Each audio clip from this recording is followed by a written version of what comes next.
ಮಣ್ಣು ನಿಮ್ಮ ಶರೀರ ಇದ್ದಂಗೆ, ಅದಾಯ್ತಾ? ನನ್ನ ಬಾಡಿ ಮಣ್ಣು ಶರೀರ, ಅದ್ರ ಮೇಲೇನಂಥ ಜೀವ ಜಗತ್ತೇ ಅದರ ಆತ್ಮ. ನನ್ನ ಶರೀರದೊಳಗೆ ಒಂದು ಆತ್ಮ ಇದೆ ನೋಡಿ, ಆ ರೀತಿ ಅದರೊಳಗೆ ಅದ್ರ ಮೇಲಿರೋಂಥ ಜೀವ ಜಗತ್ತೇ ಅದರ ಆತ್ಮ, ಮಣ್ಣಿನ ಆತ್ಮ. ಅದು ಕಲರ್ ಇಂಪಾರ್ಟೆಂಟ್ ಅಲ್ಲ. ಆ ಮಣ್ಣಿಗೇನು ಕೇಳಿದ್ರೆ ನೀವು ಸಂಪೂರ್ಣ ಜೀವ ಬಂದಿದ್ದು ಹೆಂಗೆ ಗೊತ್ತಾಗುತ್ತೆ ಅಂತೇಳಿ, ಜೀವಂತ ಮಣ್ಣು ಅಂತ ಹೆಂಗೆ ಗೊತ್ತಾಗುತ್ತೆ ಅಂದರೆ, ನೀವು ಏನೇ ಬೀಜ ತಗೊಂಡಾಗ ಹಿಂಗೆ ಹಣಿರಿ ಕಣ್ಮುಚ್ಚಿ, ಅದಷ್ಟು ಜರ್ಮಿನೇಷನ್ ಆಗಿ ಹುಟ್ಟಿ ಬರಕ್ಕೆ ಹಿಡಿತಾರೆ. ಏನು ಸೆಲೆಕ್ಷನ್ ಮಾಡಕ್ಕೆ ಯಾವಂದ್ರೆ ಇಲ್ಲಿ ಸೆಲೆಕ್ಷನ್ ಏನೋ ಅದು ಸಸ್ಯ ಮಾಡ್ಕೊಂಡಿರುತ್ತೆ, ಅವೆಲ್ಲ ಸುಳ್ಳು. ನಿಮಗೆ ಕಾಯಿ ಸೆಲೆಕ್ಷನ್ ಮಾಡ್ತಾರೆ 30 ವರ್ಷ ನಿಮ್ಗೆ ಅವೆಲ್ಲದು ಸುಳ್ಳು. ನನ್ನ ಹತ್ರ ತೋರಿಸ್ತೀನಿ ನಿಮ್ಗೆ. ಅಲ್ಲೊಂದು ತೆಂಗಿನ ಮರ ಇದೆಯಲ್ಲ, ನಂದು ಎದುರುಗಡೆ ದೊಡ್ಡ ತೆಂಗಿನ ಮರ, ಅದಕ್ಕೆ 26 ವರ್ಷ ಆಯ್ತು. ಅದ್ರ ಜೊತೆದೇನೋ ಅದ್ರ ಜೊತೆ ಗಿಡ ಒಂದೊಂದು ಪಾಟಿ ಹಾಕಿಟ್ಟಿದ್ದೀನಿ, ಮೂರೇ ಕಾಲಲ್ಲಿ ಹಿಂಗೆ ನಿಂತಿದೆ. ಅದನ್ನು ಬೇಕಾದ್ರೆ ನೀನು ತೋರಿಸ್ತೀನಿ ನಿಮ್ಗೆ. ನಾವು ಬದುಕ್ತಾ ಇದೀವಲ್ರಿ, ನಾವು ಬದುಕ್ತಾ ಇರೋದು ನೈಜವಾಗಿ ಹೆಂಗೆ ಗೊತ್ತಾ ನಿಮಗೆ? ಈ ನಮ್ಗೀಗ ಅದೇ ಥರ ಮಾತಾಡ್ತೀವಿ, ಅದೇ ಥರ ಊಟ ಮಾಡ್ತೀವಿ, ಅದೇ ಥರ ನೀವೇನು ಎಲ್ಲ ಕ್ರಿಯೆಗಳು ಲೈಂಗಿಕತೆ ಮಾಡ್ತೀವಿ, ಎಲ್ಲ ನಿಮಗೇನು ನಾವು ಹೊಸ್ದಾಗಿ ಕಲ್ತಿರೋದಲ್ಲ. ಮಾತೃಭಾಷೆನ ತನ್ನಿಂದ ತಾನೇ ಕಲಿತೀವಿ. ಅದು ಯಾವುದು ಕಲ್ಸಿದ್ದು ಗೊತ್ತಾಗಲ್ಲ ನಿಮಗೆ, ತನ್ನಿಂದ ತಾನೇ ನಮಗೇನೋ ಬರ್ತಾ ಇರುತ್ತೆ. ಅದು ಏನು ಕೇಳಿದ್ರೆ ನಮ್ಮದು ತಲತಲಾಂತರದ ಜೀನು ನಮಗೆ ಬಂದಿರುತ್ತೆ, ಅದು ಸಮಯ ಬಂದಾಗ ಆ್ಯಕ್ಟಿವೇಟ್ ಆಗ್ತಾ ಇರುತ್ತೆ ಅಷ್ಟೇ. ಹಂಗಾರೆ 6 ತಿಂಗಳ ನಂತರದಲ್ಲಿ ಭೂಮಿಲಿ ಏನು ತೇವಾಂಶ ಹೋಗಬಲ್ದು ಅಂತ ಕಂಡುಹಿಡಿಯೋಂಥ ಟೆಕ್ನಾಲಜಿ ಯಾವುದದು? ಒಂದು ಬೀಜಕ್ಕಂಥ ನಾಲೆಡ್ಜ್ ಇದೆ. ಆ ಬೀಜ ಇಡೀ ಪರಿಸರದ ನಾಲೆಡ್ಜನ್ನು ತಿಳಿಸಿ ಅದೇನೋ ದಾರೆ ಎರೆದು ಹೋಗಿರುತ್ತೆ ತನ್ನ ಪೂರ್ವಜರನ್ನ. ಕಾಡಿಗೂ ನೀರಿಗೂ ಅಷ್ಟು ನಂಟು, ಗೊತ್ತಾಯ್ತಾ ನಿಮಗೆ? ಕಾಡಿಲ್ಲದೆ ನೀವು ಇಲ್ಲೇನೋ ನೀರು ಮಾಡೋಕ್ಕಾಗಲ್ಲ. ಪ್ರತಿಯೊಂದು ಮರದ್ದು ದೊಡ್ಡ ಬೇರು ನಿಮಗೇನು ಏನು ಮಾಡುತ್ತೆ ಅಂತ ಹೇಳಿದ್ರೆ, ನಿಮಗೇನು ಬೋರ್ವೆಲ್ ಕೆಲಸನೇ ಮಾಡೋದು. ಅದು ಬೋರ್ವೆಲ್ ನೀರು ಎತ್ತುತ್ತೆ ಬಿಟ್ಟರೆ ಇಳಿಸೋ ಯೋಗ್ಯತೆ ಇಲ್ಲ ಅದಕ್ಕೆ.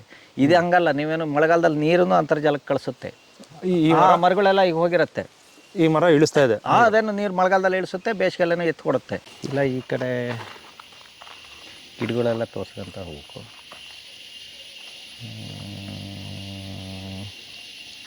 ಸರ್ ನಮಸ್ತೆ. ನಮಸ್ತೆ. ಏನು ಸರ್ ಯೋಚನೆ ಮಾಡ್ತಿದ್ದೀರಾ? ಏನಿಲ್ಲ ಬನ್ನಿ. ತುಂಬ ಯೋಚನೆಗಳು ಅಲ್ಲ, ನಿಮ್ಮನ್ನು ಪರಿಚಯ ಮಾಡ್ಕೊಳ್ಳಿ ಅಂತ ನಾನು ಹೇಳೋ ಅವಶ್ಯಕತೆ ಇಲ್ಲ. ಯಾಕಂದರೆ ನಾನು ಕೇಳ್ತೀನಿ ನಿಮ್ಮ ಪರಿಚಯ ಮಾಡ್ಕೊಳ್ಳಿ ಅಂತ. ನಿಮಗೆ ಇಂಟರ್ವ್ಯೂ ಮಾಡಿ ಅಂತ ತುಂಬ ಜನ ಹೇಳೋರೆ. ತುಂಬ ಲೇಟು ನಾನು ಇಂಟರ್ವ್ಯೂ ಮಾಡ್ತಾರೆ. ಇಂಟರ್ವ್ಯೂಗಳೇನು ಮಾಡಬಾರ್ದು ಅಂತ ಹೇಳಲ್ಲ, ಅವೆಲ್ಲ ಆಸಕ್ತಿಯಿಂದ ಹೊರಗಡೆ ಬಂದನು ನಾನು. ಒಂಥರ ತೀರಾ ಈ ಸಾಮಾಜಿಕ ಜಗತ್ತು ಬೇಡ ಅಂತಲ್ಲ, ಅದ್ರ ಜೊತೆಗೆ ಇದ್ದವನು ನಾನು. ಇದ್ರ ಒಂಥರ ಪ್ರಚಾರಗಳು, ಆಸೆ ಇದೆ ನನ್ನ ಹತ್ರ, ದುರಾಸೆಗಳು, ಪ್ರಚಾರಗಳು ಅವೆಲ್ಲ ಬೇಡ ಅಂತ. ಹಂಗಾಗಿ ಇಂಟರ್ವ್ಯೂ ಬೇಡ ಅಂದ್ಬಿಟ್ರಿ? ಇಂಟರ್ವ್ಯೂಗಳು ಬೇಡ ಅಂತ ನನಗೆ ಅವೆಲ್ಲ ಅದಕ್ಕೆ ಬಿಟ್ಟಿದ್ದೀನಿ. ಈಗ ನೀವೇನೋ ಇಂಟ್ರೋ ಅಂತಲ್ಲ, ಸುಮ್ಮನೆ ತೋರಿಸ್ತೀನಿ. ಸುಮ್ಮನೆ ನಿಮ್ಮ ಮನೆ ಕಾಡು ನೋಡೋಕೆ ಬಂದಿರೋದು ಅಷ್ಟೇ. ಕಾಡು ತೋಟ, ನಾವು ತೋಟನ ಒಂಥರ ಕಾಡು ಥರನೇ ಮಾಡಿದ್ದೀನಿ. ಕಾಡು ತೋಟ ಅಂತ ಏನಿಲ್ಲ. ನಿಮಗೆ ಕೃಷಿ ಶುರುವಾಗಿದ್ದು ಎಲ್ಲಿ ಅಂತ ಹೇಳಿದ್ರೆ ತೋಟ ಕಾಡು ಅಂತ ಹೇಳಿಲ್ಲ. ನಿಮಗೇನೋ ಎಲ್ಲಿ ಅಂತ ಹೇಳಿದ್ರೆ ಫಸ್ಟ್ ಕೃಷಿ ಶುರುವಾಗಿದ್ದು ನಿಮ್ಮ ತೋಟಗಳು ಹೆಂಗೆ ಗೊತ್ತಾಗಿದೆ, ಕಾಡಿಂದನೇ ಬಂದವು. ಏನು ಯಾರೋ ಒಬ್ಬ ವಿಜ್ಞಾನಿ ಸೃಷ್ಟಿ ಮಾಡಿದಾನಂದರೆ ಒಂದು ಕಡಲೆ ಬೀಜ ತಯಾರು ಮಾಡೋ ಯೋಗ್ಯತೆ ಇದುವರೆಗೂ ಯಾವನಿಗೂ ಬರಲ್ಲ, ಸದ್ಯ ಇನ್ನು ಮುಂದೆ ಬರೋದಿಲ್ಲ. ಏನು ಹೇಳ್ರಿ?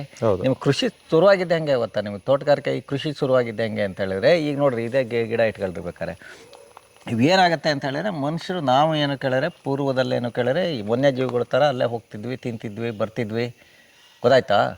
ಆಮೇಲೆ ಸ್ವಲ್ಪ ಏನಂತ ಹೇಳಿದ್ರೆ, ಈಗ ಮಳೆಗಾಲ ಬಂತಪ್ಪ, ಒಂದೇನೋ ಇದಾಕೊಂಡ್ವಿ, ಏನೋ ಚಪ್ರ ಹಾಕೊಂಡ್ವಿ, ಒಂದು ಕಡೆ ಇದ್ವಿ, ಗುಂಪಾಗೇ ಇದ್ವಿ. ಅಲ್ಲಿಂದ ಏನಾಯ್ತು ಕೇಳಿ ತಂದು ಮಾವಿನ ಹಣ್ಣು ತಿಂದ್ವಿ, ಹಿಂಗೇನೋ ಬಿಸಾಕಿದ್ವಿ ಗೊಲ್ಟೆನ. ಅಲ್ಲಿಂದ ಇನ್ನೊಂದೇನೋ ಹಣ್ಣು ತಂದ್ವಿ, ಹಲತಣ್ಣು ತಿಂದ್ವಿ, ಬಿಸಾಕಿದ್ವಿ ಗೊಲ್ಟೆನ, ಬೀಜನ. ಅದೇನಾಯ್ತು ಹುಟ್ಟು ಬೆಳೀತು, ಅದು ಜೀವಂತ ಮಣ್ಣಿತ್ತು. ಅದು ಹುಟ್ಟಿ ಬೆಳೆದಿದ್ದು ಏನಾಯ್ತು ಕೇಳಿದ್ರೆ ಅದರಲ್ಲೇ ಒಂದು 10 ವರ್ಷಕ್ಕೆ ಹಣ್ಣು ಬಂತು. ಅದು ನೋಡಿ ನಾನು ಯಾಕೆ ಬೆಳಿಬಾರ್ದು ಅಂತೇಳಿ ಕಲ್ಪನೆಗಳು ಶುರುವಾಯ್ತು. ಅಲ್ಲಿಂದ ಏನು ಮಾಡ್ದೆ ಅಂತೇಳಿ ತನಗೆ ಬೇಕಾಗಿದ್ದ ಆಯ್ತು ತಂದು ಏನು ಮಾಡ್ದೆ ಅಂತೇಳಿ ತನ್ನ ಮನೆ ಹತ್ರ ನೆಡಕ್ಕೆ ಶುರು ಮಾಡ್ದೆ. ಅಲ್ಲಿಂದ ನಿಮಗೇನೋ ಕೃಷಿ ಬದುಕೇನೋ ಶುರುವಾಯ್ತು ಅಷ್ಟೇ. ಈಗ ಅಲ್ಲಿಂದ ಬಂದು ಈಗ ಎಲ್ಲಿವರೆಗೆ ಅಂತೇಳಿದ್ರೆ ಇವಾಗೇನೋ ನಿಮಗೆ ಹೊಸ ಸಂಶೋಧನೆಗಳು ಯಾವ ಶುರುವಾದ ಕೃಷಿ ಜಗತ್ತಲ್ಲಿ, ಅಲ್ಲಿಂದ ಕಳೆನಾಶದವ್ರಿಗೆ ಬಂದು ಅಂತ್ಯಕ್ಕೆ ಮತ್ತೆ ಬಂದು ನಿಂತಿದ್ದೀವಿ. ಹೌದು, ಗೊತ್ತಾಯ್ತಾ? ಈಗ ಅಷ್ಟೇ ಬಿಟ್ಟರೆ ಇನ್ನೇನು ಇದರಲ್ಲಿ ಸೃಷ್ಟಿ ಯಾವುದಿಲ್ಲ. ಓಕೆ, ಇದು ಕಾಡಲ್ಲಿ ಬೆಳೀತಿದ್ದಂಥದ್ದು ಎಲ್ಲದೋ ನಿಮ್ಗೆ ಇದು ಅನ್ನೋದಲ್ಲ. ನಿಮ್ಗೆ ಈ ಪೇರ್ಲೆ ಗಿಡ ಅವು ಇವು ತಿಳ್ಕೊಬಿಡ್ರಿ, ನಿಮ್ಗೆ ಎಲ್ಲದೋ ಒಂದು ಹುಲ್ಕಡ್ಡಿನೋ. ಹೌದು, ನಿಮ್ಗೆ ಇಲ್ಲಿ ಯಾವುದು ನೀವು ಸೃಷ್ಟಿ ಇಲ್ಲ.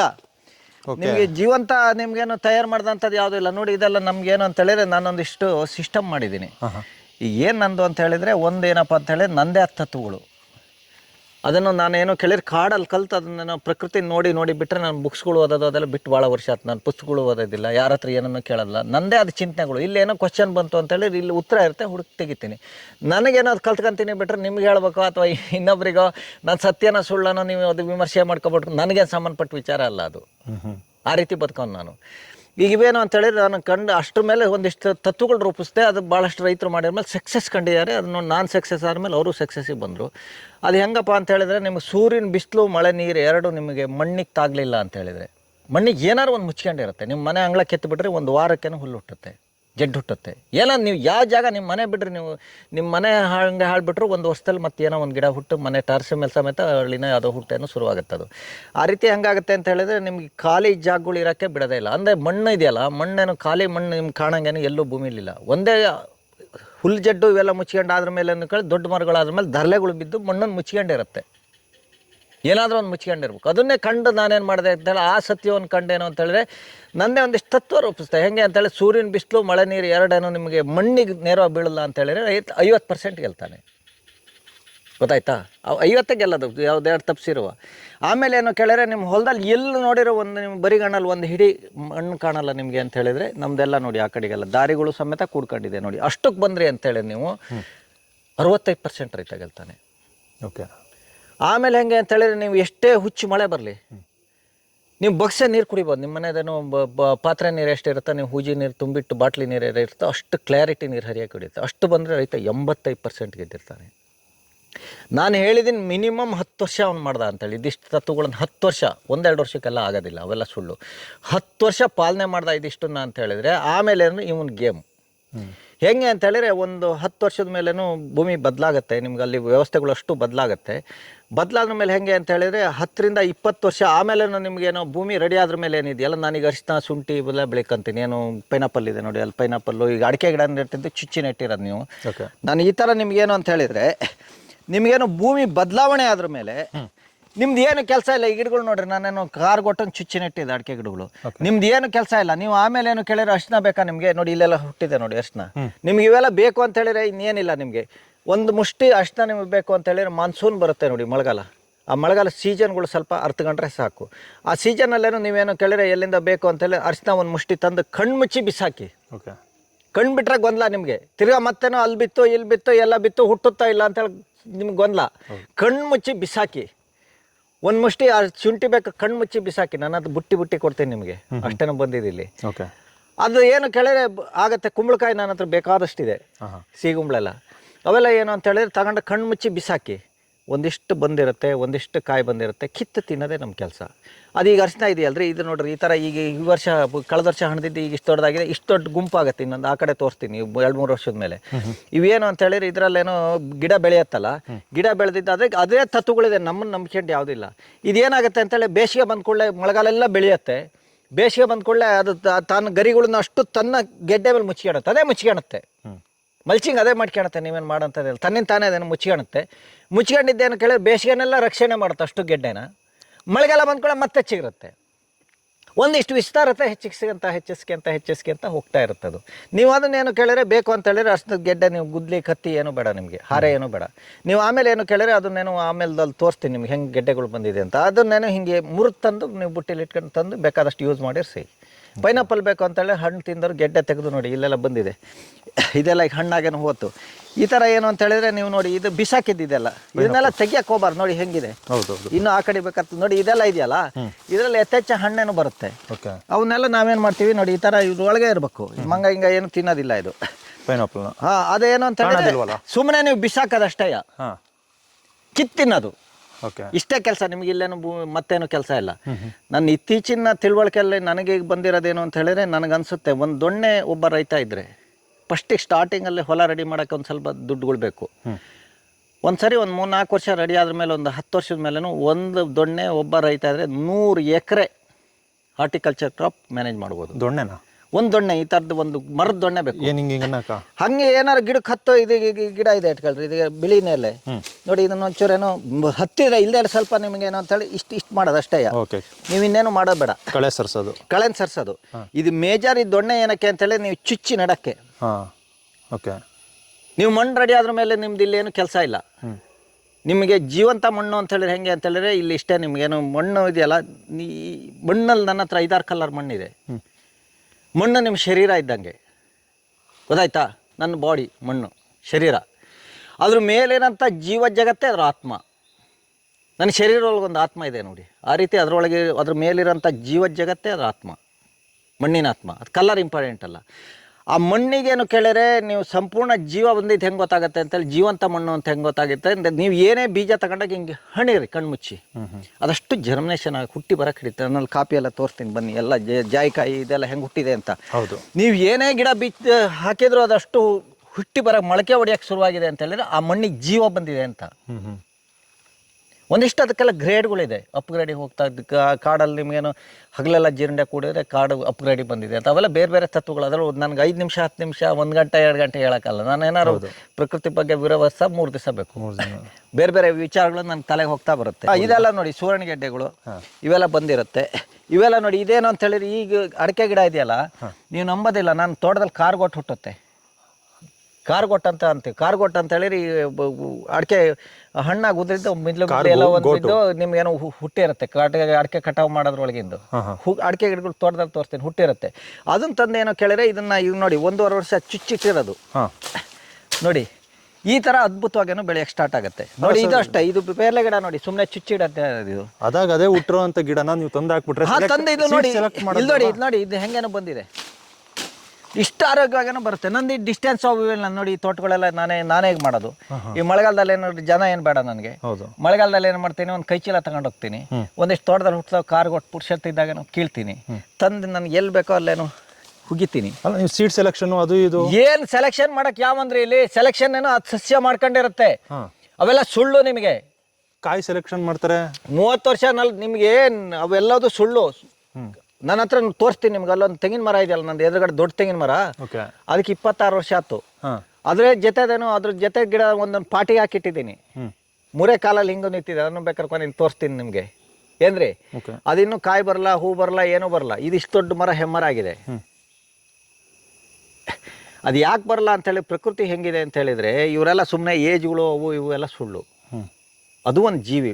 ಹೌದು, ಬೇರೆ ವರ್ಗದ ಜೀವಿ ಬಿಟ್ಟರೆ ನೀವೇನು ಮನುಷ್ಯ ಪ್ರಾಣಿ ಜಗತ್ತು ಈ ನಮ್ಮ ಮೇಲ್ಗಡೆ ಈ ಹರಿದಾಡೋ ಜಗತ್ತು ಹೆಂಗಿದೆಯೋ ಸಸ್ಯ ಜಗತ್ತು ಭೂಮಿ ಮೇಲೆ ಫಸ್ಟ್ ಬಂತು. ಅದು ಒಂದು ವರ್ಗದ ಜೀವಿ. ಅದೇನು ಸತ್ತೋದು ವ್ಯವಸ್ಥೆ ಅಲ್ಲ.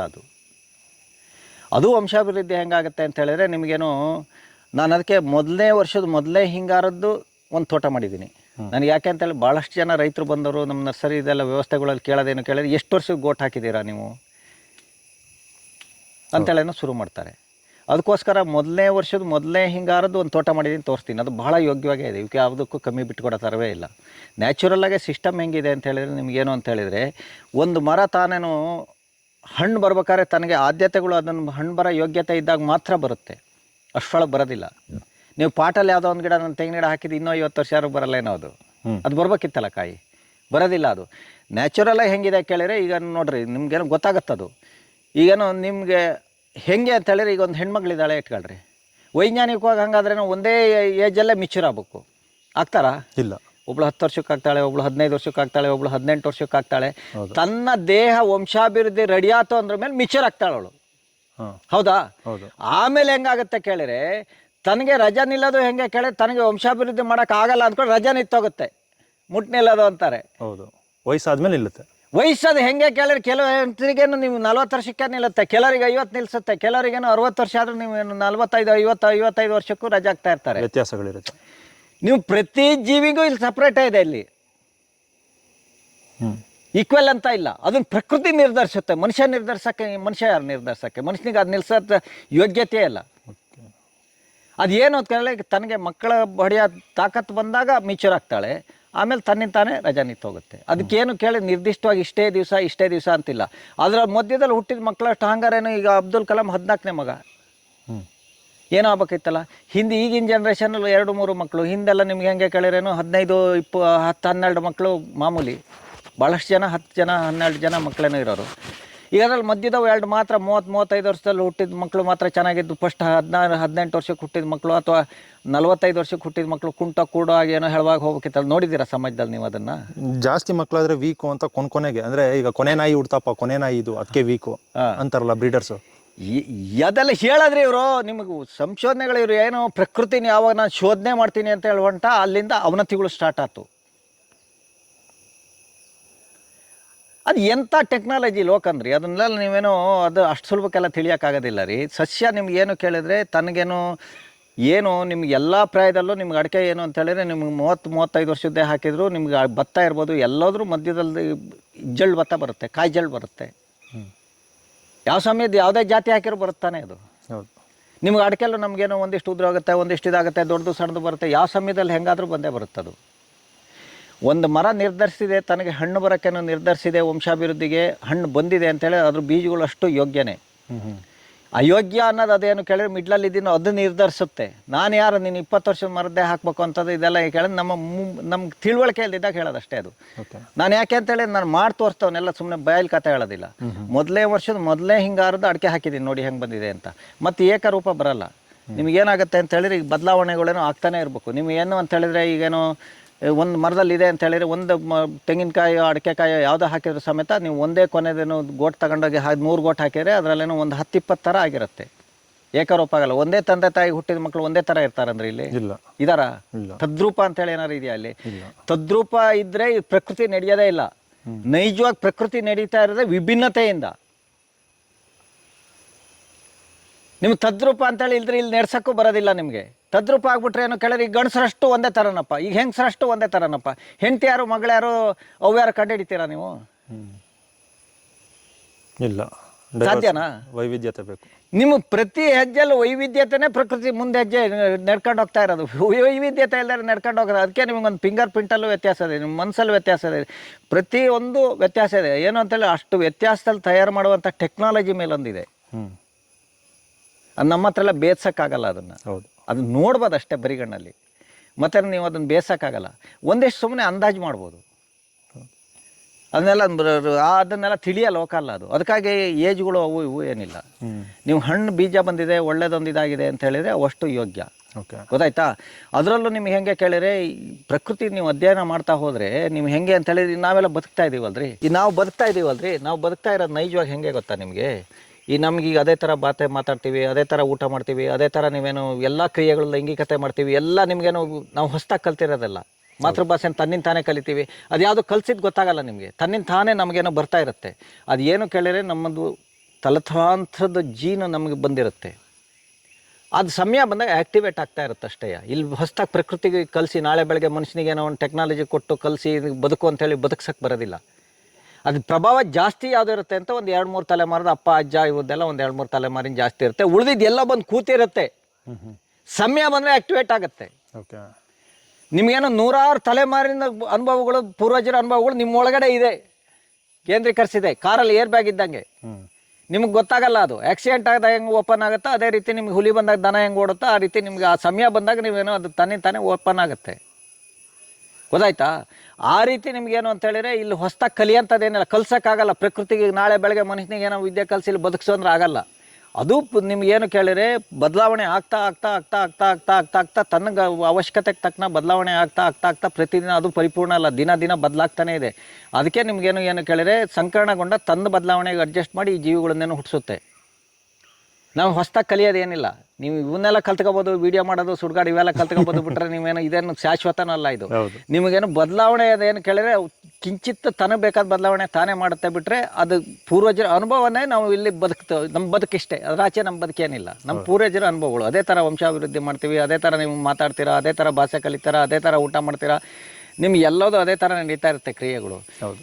ಇದೆಲ್ಲ ಅಂದಾಗ ನಾನೇನು ಅಂತ ಹೇಳಿದ್ರೆ ಒಬ್ಬ ಮನುಷ್ಯ ಈ ಜೀವಿಗಳು ಹೆಂಗೋ ಅದೇ ರೀತಿ ನಾನು ಸಸ್ಯ ಜಗತ್ತು ಜೀವಿ ಅನ್ನೋದು ಗೊತ್ತಾಯ್ತು ನನಗೆ. ನಿಮ್ಮ ಸಸ್ಯ ಜಗತ್ತು ಪರಿಪೂರ್ಣ ಒಂದು ಜೀವಿ. ಬೇರೆ ಕ್ರಮದ ನಿಮಗೇನು ಅದೊಂದು ಬೇರೆ ವರ್ಗದ ಜೀವಿ ಬಿಟ್ಟರೆ ನಿಮಗೆ ಹುಟ್ಟು ಸಾವು ವಂಶಾಭಿವೃದ್ಧಿ ಎಲ್ಲದೂ ಸಸ್ಯ ಜಗತ್ತಿಗೂ ಇದೆ. ಎಲ್ಲ ಸೇಮ್ ಇದೆ. ಅದೇನು ಭೂಮಿಗೆ ಭಾಳ ಅವಶ್ಯಕತೆ ಇರೋದ್ರಿಂದ ಆದ್ಯತೆಗಳನ್ನು ಭಾಳ ಇಟ್ಬಿಟ್ಟು ನಮ್ಗಿಂತ ಪೂರ್ವಜರೋದು ಅದನ್ನು ಚೆನ್ನಾಗಿ ಸಂರಕ್ಷಣೆ ಮಾಡ್ತಾ ಇದೆ. ನನಗೆ ಅಲ್ಲಿಂದ ಏನು ಕೇಳಿ ಜಿಜ್ಞಾಸೆ ಏನಪ್ಪ ಅಂತ ಹೇಳಿದರೆ ಮನುಷ್ಯ ಬದುಕೋದು ಹೌದು ನಮ್ಮ ಪೂರ್ವಜರ ಅನುಭವದಿಂದ ಜೀನಲ್ಲಿ ಬಂದಿರುತ್ತೆ. ಆದರೆ ಅದು ಸಸ್ಯ ಜಗತ್ತಲ್ಲಿ ಹೆಂಗೆ ಅಂತ ಅವಾಗ ನನಗೇನು ಗೊತ್ತಾಯ್ತು. ಅದ್ರ ಬಗ್ಗೆನೇ ಅಧ್ಯಯನ ಮಾಡಿದಾಗ ಗೊತ್ತಾಯ್ತು. ಒಂದು ಸಸ್ಯ ಇದ್ದಿದ್ದು ಸಮೇತ ಏನಾಗುತ್ತೆ ಅಂತ ಹೇಳಿದರೆ ನಿಮಗೆ ಅದು ಹೆಂಗಾಗುತ್ತೆ ಅಂತ ಹೇಳಿದರೆ ಹೂ ಬರುತ್ತೆ, ಸಂಕರಣಗೊಳ್ಳುತ್ತೆ, ಕಾಯಾಗತ್ತೆ, ಕಾಯಾಗಿ ತಿರ್ಗಾ ಮತ್ತೇನು ಒಳಗಡೆ ಒಂದು ಬೀಜ ಆಗುತ್ತೆ, ಹಣ್ಣಾಗಿ ಬೀಜ ಆಗುತ್ತೆ. ಆ ಬೀಜ ಆಗಿದ್ದೇನು ಬೀಜ ನೀವು ಹಾಕಿದಾಗ ಏನು ಕೇಳಿದರೆ ನಮ್ಮ ಜೀವಿಗಳಲ್ಲೂ ಹೆಂಗೆ ಈಗ ಒಂದು ತಾಯಿ ಗರ್ಭದಿಂದ ಹೆಂಗೇನೋ ಒಂದು ಮಗು ಹೊರಗಡೆ ಬರುತ್ತೋ ಅದೇ ರೀತಿ ಬೀಜದ ಒಳಗಡೆಯಿಂದ ಒಂದು ಗಿಡ ಹೊರಗಡೆ ಬರುತ್ತೆ. ಹೌದಾ? ಆ ಬೀಜ ಏನು ಕೇಳಿದ್ರೆ ಅದು ತನ್ನ ನೂರಾರು ತಲೆಮಾರಿನ ವಂಶದ ಲಿಂಕನ್ನು ತಗೊಂಬಂದು ಈ ಗಿಡಕ್ಕೆ ದಾರ ಎರೆದೋಗುತ್ತೆ, ಲಿಂಕ್ ಕೊಟ್ಟೋಗುತ್ತೆ, ಚೈನು. ಓಕೆ. ಅದು ಹೋಗ್ಬಿಟ್ರೆ ನಿಮಗೇನು ಕೇಳಿದ್ರೆ ಇಲ್ಲಿ ಬದುಕಿಲ್ಲ ಆ ಸಸ್ಯಕ್ಕೆ. ಅದು ಏನು ಮಾಡುತ್ತೆ ಅಂತ ಅದೇ ಥರ ಎಲೆ ಬರುತ್ತೆ, ಅದೇ ಥರ ಹೂವಾಗುತ್ತೆ, ಅದೇ ಥರ ಬದುಕುತ್ತೆ, ಮತ್ತೆ ಬದುಕೊಂಡು ಸ್ಟಾರ್ಟ್ ಮಾಡುತ್ತೆ. ಸಸ್ಯ ಜಗತ್ತಲ್ಲೂ ಸಮೇತ ಪೂರ್ವಜರ ಅನುಭವದಲ್ಲೇ ಅದು ಬದುಕ್ತಾ ಇರೋದು, ಸಾವಿರಾರು ತಲೆಮಾರಿನ ಅನುಭವ ಅದರಲ್ಲೂ ಇದೆ. ಅದು ಅದೇ ರೀತಿ ಮತ್ತೆ ಬದುಕೊಂಡು ಸ್ಟಾರ್ಟ್ ಮಾಡುತ್ತೆ. ಅದು ಉದಾಹರಣೆ ಹೆಂಗೆ ಗೊತ್ತಾಗುತ್ತೆ ಅಂತ ಹೇಳಿದ್ರೆ, ಅದು ನಿಮಗೆ ಬೀಜ ಇದೆಯಲ್ಲ, ಸಸ್ಯದ ಬೀಜ ಇದೆಯಲ್ಲ, ಅದೊಂದು ಜ್ಞಾನದ ಕೋಶ. ಅದು ಅಪಾರ ಜ್ಞಾನಶಕ್ತಿ ಹೊಂದಿರೋದು, ಸಾಮಾನ್ಯ ಜ್ಞಾನ ಅಲ್ಲ ಅದರದ್ದು. ನೂರಾರು ತಲೆಮಾರಿನ ಜ್ಞಾನ ಅದರದ್ದೇನೋ ಅನುಭವಗಳು ತನ್ನೊಳಗೆ ತಂದಿರೋದು ಮರಿಜೀವಿ ಕೊಡೋಕ್ಕೆ. ಅದು ಹೆಂಗೆ ಕೇಳಿದ್ರೆ ಅದು ನಿಮ್ಗೆ ಗೊತ್ತಾಗುತ್ತೆ ಅಂತೇಳಿ, ಒಂದು ಹಲಸಣ್ಣಲ್ಲೇನೋ ಒಂದು 3 ಬೀಜಗಳು ತಗೊಳ್ಳಿ, ಒಂದನ್ನು ಬೇಸಿಗೆನಲ್ಲಿ ಭಾಳ ಡ್ರೈ ಆಗೋಂಥ ಜಾಗಕ್ಕೆ ಹಾಕಿ, ಒಂದು 2-3 ಅಡಿ ನಿಮಗೇನೋ ಇದಿರೋದಿಲ್ಲ, ಏನು ಹೇಳಿ ತೇವಾಂಶ ಇರೋದಿಲ್ಲ ಭೂಮಿಲಿ ಅಂಥದಕ್ಕೆ ಹಾಕಿ. ಒಂದನ್ನು ನಿಮಗೇನು ಸ್ವಲ್ಪ ತೇವಾಂಶ ಮೇಲಕ್ಕೆ 1 ಅಡಿಗಿರುತ್ತೆ ಹಾಕಿ, ಇನ್ನೊಂದು ಸ್ವಲ್ಪ ಬೇರೆ ತೇವಾಂಶದಕ್ಕೆ ಹಾಕಿ. ಅದಷ್ಟು ಗಿಡ ಬದುಕಿರುತ್ತೆ. ಅದು ಬದುಕಿರುತ್ತೆ ಅಂತ ಹೇಳಿದ್ರೆ ಆ ಬೀಜದಲ್ಲಿರೋ ಜ್ಞಾನ ಅದು. ಆಮೇಲೆ ನಿಮಗೇನು ಕೇಳಿದ್ರೆ ಈ ವರ್ಷ ಈಗ ಮಳೆಗಾಲದಲ್ಲಿ ಹಾಕಿರ್ತೀರ ಬೀಜಗಳು, ಅವಷ್ಟು ಬದುಕಿರುತ್ತೆ. ಆಮೇಲೆ ಮುಂದಿನ ಮೇ ತಿಂಗಳಲ್ಲೇನು ನೀವೇನು ಎಲ್ಲ ಹದ ಹೋಗಿದೆ, ಏನು ಭೂಮಿಲಿ ತೇವಾಂಶಗಳೇ ಇಲ್ಲ ಅಂದಾಗ ಅದಷ್ಟನ್ನು ನೀರು ಬಿಟ್ಟು ಬೇರೆ ಸಮೇತ ಕಿತ್ತು ನೋಡಿ. ನಿಮ್ಮ ಭೂಮಿನಲ್ಲೇನಾದರೂ ಒಂದು 3 ಅಡಿ ಕೆಳಗೆ, 1.5 ಅಡಿ 2 ಅಡಿ 3 ಅಡಿ ಕೆಳಗೆ ತೇವಾಂಶ ಹೋಗುತ್ತೆ ಮುಂದಿನ 6 ತಿಂಗಳಲ್ಲಿ. ಈಗಲ್ಲ ನಾನು ಹೇಳ್ತಾ ಇರೋದು, ಈಗ ಮಳೆಗಾಲದಲ್ಲಿ ಮಾನ್ಸೂನ್ನಲ್ಲಿ ಹುಟ್ಟಿದ್ದು ಅದು ಹೋಗುತ್ತೆ ಅಂತಾಳೆ, ಹುಟ್ಟಿ ಮಳೆ ಕಳಿ ಅದಾಳು 3 ಅಡಿ ಬೇರೆ ಇಳಿಸುತ್ತದು ಆ ಬೀಜ, ತೇವಾಂಶ ಭೂಮಿಲಿ ಹೋಗೋದು. ಇನ್ನೊಂದೇನೋ ನಿಮ್ಗೊಂದು ಅರ್ಧ ಅಡಿಲೇ ತೇವಾಂಶ ಇರೋದು, ಅರ್ಧ ಅಡಿನೇ ಬೇರೆ ಇಸ್ಕೊಳ್ಳೋದು, ಅರ್ಧ 1 ಅಡಿ ಇಡಿಸುತ್ತೆ. ನಿಮಗೆ ಈಕ್ವೆಲ್ಲ ಬೇರುಗಳು ಬರೋದಿಲ್ಲ. ಹಂಗಾರೆ 6 ತಿಂಗಳ ನಂತರದಲ್ಲಿ ಭೂಮಿಲಿ ಏನು ತೇವಾಂಶ ಹೋಗಬಲ್ದು ಅಂತ ಕಂಡುಹಿಡಿಯೋಂಥ ಟೆಕ್ನಾಲಜಿ ಯಾವುದದು? ಒಂದು ಬೀಜಕ್ಕಂಥ ನಾಲೆಡ್ಜ್ ಇದೆ. ಆ ಬೀಜ ಇಡೀ ಪರಿಸರದ ನಾಲೆಡ್ಜನ್ನು ತಿಳಿಸಿ ಅದೇನೋ ದಾರೆ ಎರೆದು ಹೋಗಿರುತ್ತೆ ತನ್ನ ಪೂರ್ವಜರನ್ನ. ಅದಕ್ಕೆ ಅದು ಅದೇ ಥರದಲ್ಲೇ ನಿಮಗೇನು ಕೇಳಿದ್ರೆ ಬೀಜಗಳು ಹಾಕಿದಾಗ ನಿಮಗೇನು ಗಿಡಗಳು ಸಾಯೋದಿಲ್ಲ. ನಮ್ಮ ಪೂರ್ವಜರೆಲ್ಲ ಈ ಥರ ಬೋರ್ವೆಲ್ಗಳು, ವಾಟರ್ ಸರ್ವಿಸು ಅವು ಇವು ಏನಿಲ್ಲದೆ ಹೋದರೂ ಮನೆ ಹತ್ರ ಅಷ್ಟು ಗಿಡಗಳು ಬೆಳ್ಕೊಂಡ್ರು ಅಂತ ಹೇಳಿದ್ರೆ ಆ ಮಣ್ಣಿಗೆ ಜೀವ ಇತ್ತು. ಒಂದು ಮಣ್ಣಿಗೆ ಜೀವ ತೆಗೆದಿರಲ್ಲ, ಜೀವಂತ ಮಣ್ಣು. ನಿಮಗೇನು ಕೇಳಿದ್ರೆ ಆ ಬೀಜಗಳಿಗೆ ಆ ಜ್ಞಾನ ಇತ್ತು ಅಷ್ಟೇ. ನೀವೆಲ್ಲ ಬೀಜಗಳು ಹಾಗೆ, ನೀವು ಮಾನ್ಸೂನ್ ಬರಬೇಕಾದ್ರೆ ನೀವು ಬೀಜ ತಗೊಂಡಾಗ ಭೂಮಿಗೆ ಊರಿದ್ರೆ ಅಲ್ಲಿ ಪರಿಸರಕ್ಕೆ ಹೊಂದ್ಕೊಂಡು ನೀವೇನು ಕೇಳಿದ್ರೆ ಬದುಕನ್ನು ಕಟ್ಟುತ್ತದು. ಅದು 1-2 ತಲೆಮಾರಿಂದಲ್ಲ. ಆ ರೀತಿ ನೀವು ಪ್ರಕೃತಿ ಒಳಗಡೆ ಹೋದರೆ ಅಪಾರ ಜ್ಞಾನ ಇದೆ. ನೀವು ಸಂಶೋಧನೆ ಮಾಡೋ ಜಗತ್ತಲ್ಲ ಅದು, ಕಣ್ಣಿಗೆ ಕಾಣದಿದ್ದ ಜಗತ್ತದೊಂದು. ಅದು ಕಣ್ಣಿಗೆ ಕಾಣದಿದ್ದ ಜಗತ್ತು ಯಾಕಂತ ಅದಕ್ಕೆ ಬೇಕಾದ್ರೆ ಹೇಳ್ತೀನಿ ನಾನು ಮನೇಲಿ. ಕಣ್ಣಿಗೆ ಕಾಣದಿದ್ದ ಜಗತ್ತು ನಿಮ್ಮ ಭೂಮಿಯನ್ನು ಹೇಗೆ ಆಳ್ತಾ ಇದೆ, ನಿಮ್ಮ ಪರಿಸರನ ಅಂತ. ನಮ್ಮ ಕಣ್ಣಿಗೆ ಕಾಣೋಂಥದ್ದು ಒಂದು 10-20% ಆಳ್ಬೋದು, ಇವನ್ನ ನಾಶನೂ ಮಾಡ್ಬೋದು, ಪ್ರಭಾವಿನೂ ಅಲ್ಲ. ಕಣ್ಣಿಗೆ ಕಾಣದಿದ್ದು ಇನ್ನೊಂದು ಜಗತ್ತಿದೆ, ಅದು ನಮಗೆ ಇಡೀ ಪ್ರಕೃತಿನ ಆಳ್ತಾ ಇರೋದು. ನಾನು ಇತ್ತೀಚೆಗೆ ನನ್ನ ಅನುಭವದಲ್ಲಿ ನಾನು ಕಂಡ ಸತ್ಯಗಳಲ್ಲಿ ಅದು ಒಂದು. ಈ ನೋಡಿ ಇವೆಲ್ಲ ನೋಡ್ರಿ, ಈ ಥರ ಹಚ್ಚ ಹಸಿರಾಗಿರ್ಬೇಕು ನೋಡ್ರಿ. ಇದೆಲ್ಲ ಹೆಂಗಿದೆ ನೋಡಿ, ನಮ್ದು ಎಲ್ಲೂ ಖಾಲಿ ಇರಲ್ಲ. ಅಲ್ಲ ಏನು ಹಿಂಗೆ ಹೋಗ್ತೀರಾ? ಗಂಬೂಟು ಅವು ಗಂಬೂಟ್ ಏನು ಬೇಡ. ಏಕೆ? ಏನಕ್ಕೆ ಗಂಬೂಟು ಉದ್ದೇಶ ಏನು ನಿಮಗೆ? ಇಲ್ಲೇನಾರು ಹಾವೇನೋ ಇದ್ರೆ ಏನಾಗುತ್ತೆ ಗೊತ್ತಾ ನಿಮಗೆ?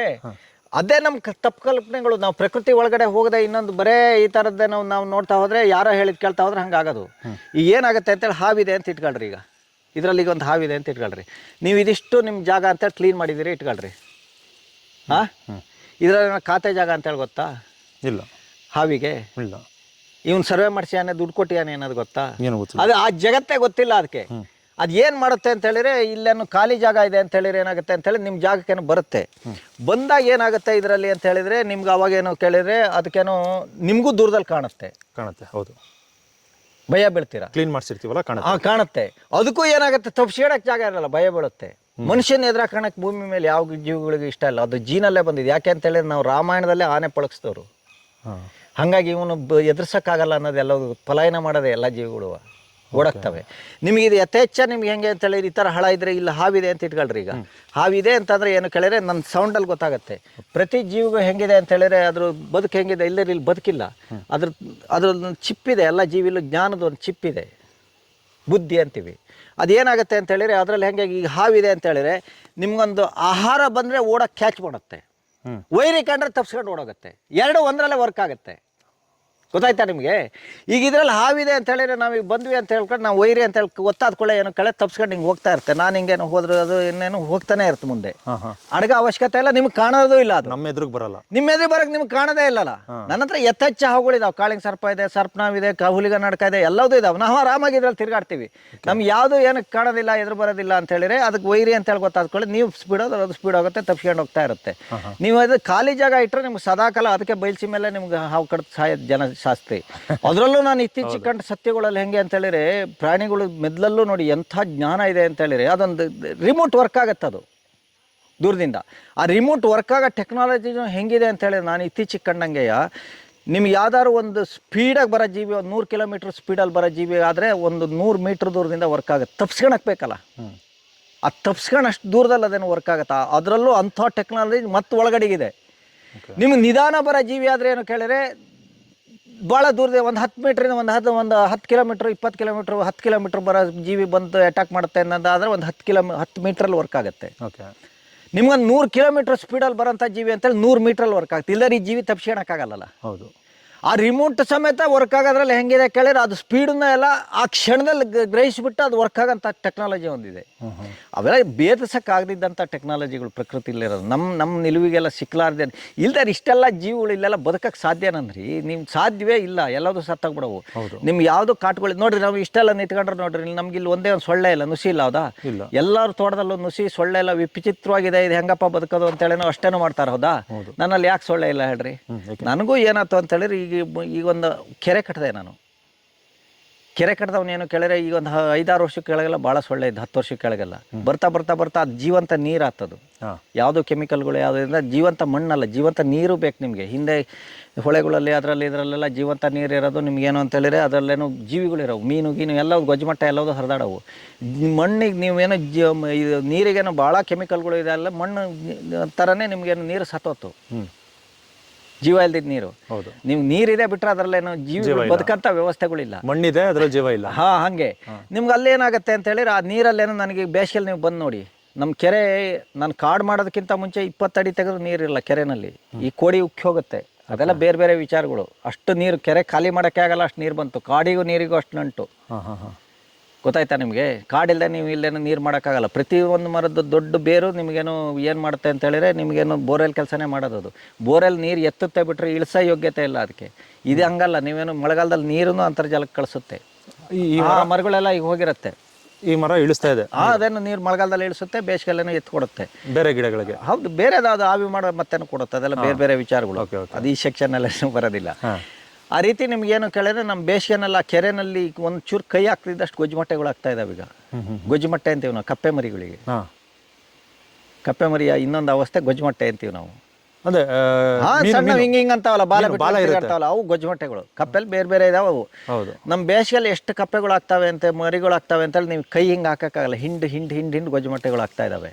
ಅವು ಏನಾಗ್ತಾವೆ ಅಂತೇಳಿ, ಈಗ ಮಾನ್ಸೂನ್ ಶುರುವಾತು ಅಂತ ಕೂಡಲೇ ಇವು ಎಲ್ಲ ಮೊಟ್ಟೆ ಇಡಕ್ಕೆ ಶುರು ಮಾಡ್ತಾವೆ. ಸೊಳ್ಳೆಗಳು ಇವೆಲ್ಲ ಶುರು ಮಾಡ್ತಾವೆ. ವಂಶಾಭಿವೃದ್ಧಿಗೆ ಮೇಜರ್ ಈ ಟೈಮ್ ಮಾಡೋದವು. ಅವಷ್ಟು ಈಗೇನು ಈ ಕಾಡಿಗೆ ಹತ್ತಿದ್ದಾವೆ ಕಪ್ಪೆಗಳು ಮರಿಯಾಗಿ, ಕಪ್ಪೆಗಳಾಗಿ. ಹೌದು. ಆ ಕಪ್ಪೆಗಳಿಗೆ ಏನು ಕೆಲಸ ಕೇಳಿದ್ರೆ, ಲಕ್ಷಾಂತರ ಕಪ್ಪೆಗಳಾಗಿದ್ದಾವೆ. ಅಷ್ಟೇ ಇವನ್ನ ತಿನ್ನೋದೇ ಕೆಲಸ, ಸೊಳ್ಳೆ ಇವನ್ನೆಲ್ಲ ಕೀಟಗಳನ್ನ ತಿನ್ನೋದೇ ಕೆಲಸ. ಅದು ತನ್ನಿಂದ ತಾನೇ ಪರಿಸರ ನಾರ್ಮಲಿ ಬರ್ತಾ ಹೋಗುತ್ತದು. ನೀವು ಇಲ್ಲಿ ಒಂದು ಚೈನ್ ಕಟ್ಟಾದರೂ ಇದು ನ್ಯಾಚುರಲ್ ಆಗಿ ತಿರ್ಗೋದಿಲ್ಲ. ಮಧ್ಯದ ಒಂದು ಲಿಂಕ್ ತಪ್ಪೋದ್ರೂ ಇಡೀ ಚೈನ್ ವೇಸ್ಟು. ನಿಮ್ಗೆ ಯಾವುದೋ ಒಂದು ವ್ಯವಸ್ಥೆ ನೀವೇನೋ ಮುಟ್ಟಿ ಅದನ್ನು ಸರಿ ಮಾಡ್ತೀನಿ ಅಂತೇಳಿ ಹೋದ್ರಿ ಅಂತ ಹೇಳಿದ್ರೆ, ಇಡೀ ಚೈನ್ ವೇಸ್ಟ್ ಆಗುತ್ತೆ ನಿಮ್ಗೆ. ಇಲ್ಲಿ ಇಡೀ ಪರಿಸರ ವೇಸ್ಟ್ ಆಗುತ್ತೆ. ನೀವು ಮುಟ್ಟ ಹಕ್ಕೇ ಇಲ್ಲ ನಿಮಗೆ. ನೀವೇನೇ ಕಿತ್ತಿನೋದಷ್ಟೇ. ನಮ್ಮಲ್ಲಿ ಯಾವುದೇ ಅಂಗಗಳು ನಮ್ಮದೇನೋ ಭೂಮಿ ಆಗ್ಯೋದಿಲ್ಲ. ಹೆಗಣಗಳು ಆಗೈತಾವೆ, ಬೇರೆ ಬೇರೆ ಆಗ್ಯ ಜೀವಿಗಳಿದ್ದಾವೆ, ಹಂದಿಗಳು ಆಗೈತಾವೆ. ಅವು ಹಾಗಾದ್ರೆ ಸಾಕು. ನಮ್ದು ಏನು ಕಿತ್ತಿನಕ್ಕೆ ಬಂದವ್ರು ನಾವಿಲ್ಲಿ ಭೂಮಿ ಆಗಕ್ಕೆ ಬಂದಾರಲ್ಲ. ಅದಕ್ಕಾಗಿ ನಾವು ಸುಮ್ಮನೆ ಇದ್ದರೆ ನಮಗೇನು ಕೇಳಿದ್ರೆ ಒಂದು 20 ವರ್ಷದ ಮೇಲೆ ಭೂಮಿ ರೆಡಿ ಆಗುತ್ತೆ. ನನಗೂ ಒಂದು 20 ಸುಲಭ ಕೃಷಿಗೆ ಅಂತ ಬಂದವನು ನಾನು. ಎಷ್ಟು ವರ್ಷದಿಂದ?